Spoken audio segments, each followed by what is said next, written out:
पैदा होन थी कबल करोड़ सदियां। नूर नबी सी गायब आसमान दे विच। पहले आदम नो मौला तखलीक कीता, दाखल कीता फिर इस नू इंसान दे विच। इसे नूर थी नाज़िल कुरान होया, आया रब भी ताई पहचान दे विच। इसे नूर विच शान ज़मुर्द रब दी, एहो नूर है रब दी शान दे विच। उस नबी ते भेजो दरूद सारे, जेड़ा राजी है उम्मत दियां खैरां दे विच। ऐसी दीन दी शमा जलाई सोने, हो गई लो सब बस्तियां शहरां दे विच। अल्लाह पाक दे नूरी समुंदरां थी, बरसे रहमत मदीने ते लहरां दे विच।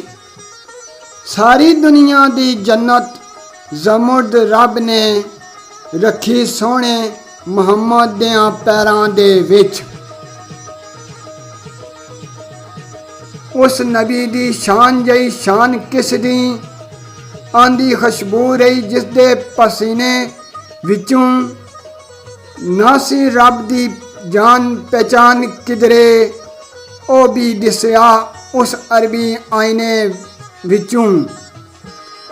जिथे कुफर हमेश दम मारदा सी, ला इलाहा निकली उस सीने विचों।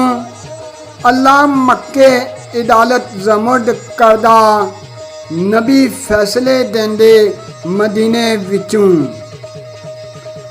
अल्लाह आप कहंदा नबी पाक ताई, मैनू अफजल तू हर दो जहान विचों। तेरी हातरी सारी तखलीक वरना, कुछ भी आंदा ना मेरे फरमान विचों। जिस शान थी शाना तमाम बनिया, ओए शान तेरी मेरी शान विचों। तेरे नूर दी खुशबू ज़मुर्द सब नू आंदी अशर तक रहसी कुरान विचों।